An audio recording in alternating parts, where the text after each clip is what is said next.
Well, to begin with, we've got Amit Mahajan, Director of Paras Defence, who joins us to tell us what his wish list is as we go into the budget. Amit, morning. Thanks a ton for joining us. Amit, we live in exciting times. I mean, if you're an investor buying these defence stocks, obviously you're laughing your way to the bank. You are at the center of all the activity and excitement the defence sector has witnessed. You want to start by telling us what's on your wish list? A lot has changed in the last few years for sure, but as we look ahead into the next 5 to 10 years, what do you expect from this budget?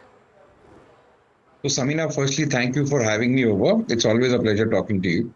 The defense sector is slated for an all-time high, not just what you see right now, but even looking at the future as to what to expect from this sector.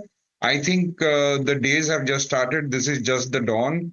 There is a huge, big, long day with a good sunshine awaiting us.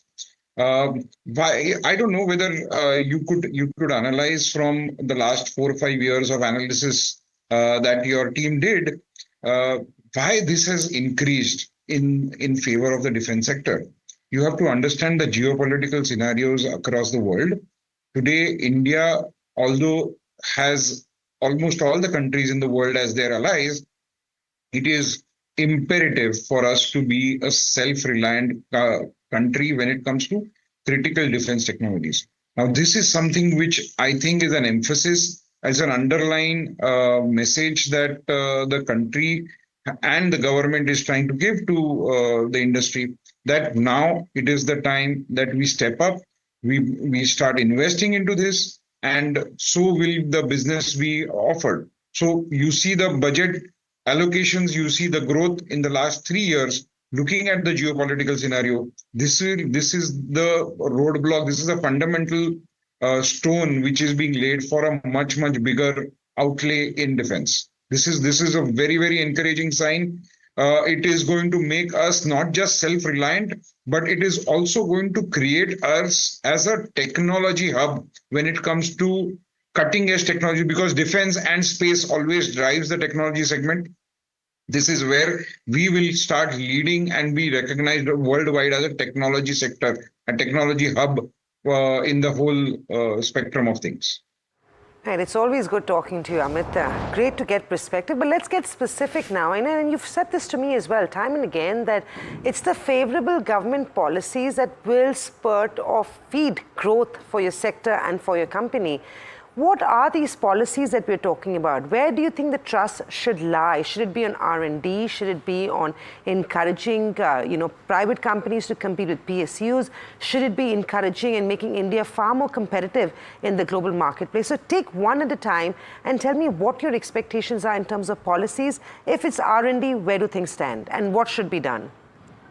I think a small step towards the R&D, if I may call it as privatization of development in defense technologies. This step, when they put a mandate of 25% of the R&D done by DRDO has to be done by the industry, I think this was a small step in the direction of what they want to achieve at the end of it all. Today, if you look at DRDO, a lot of R&D happens there. Amazing brains of our country when it comes to defense engineering and technologies, they work in the DRDO. Now, when we are taking a 25% pie of such a big development activity, this is a big opportunity for the industry. Because industry, you have to understand that the industry is focused on delivering and then generating revenues and, clocking all the finances, making sure that the working capital is in place, and doing all the things that are required for the business. Now, when this industry is expected to develop technologies all by themselves under the guidance of DRDO, this is a shift of mindset for a businessman. Now, this when a businessman starts looking at development and start doing development, you just see the effect, not now, but maybe a couple of years from now, that when an industry is geared up to do developments at the rate much faster than DRDO, but at the technology readiness as what DRDO is, the future is going to be very bright. This will make sure that we are decentralizing the development in defense technologies. This, I would expect an incentivization of this particular activity. I had mentioned this earlier also, that development linked incentive is something that will be great for an industry like defense. And this is something which I would wish for when it comes to development and R&D. When it comes to looking at maybe the PSU competing with the DPSUs competing with the private industry, we are trading at the tier 2 or a tier 1.5 level. But when it comes to maybe see the processes, the domain expertise lie in the hands of the DPSUs. It is not very easy to replicate that. I think a collaborative approach, I would always wish for that a DPSU works with a large conglomerate in a collaborative approach. There have been instances where they have worked together. There have been the Rohini radar. I can think of Akash missile. I think there are multiple programs which have been extremely successful, where the DPSUs have collaborated with the large private industries of the country, and the result has only been success.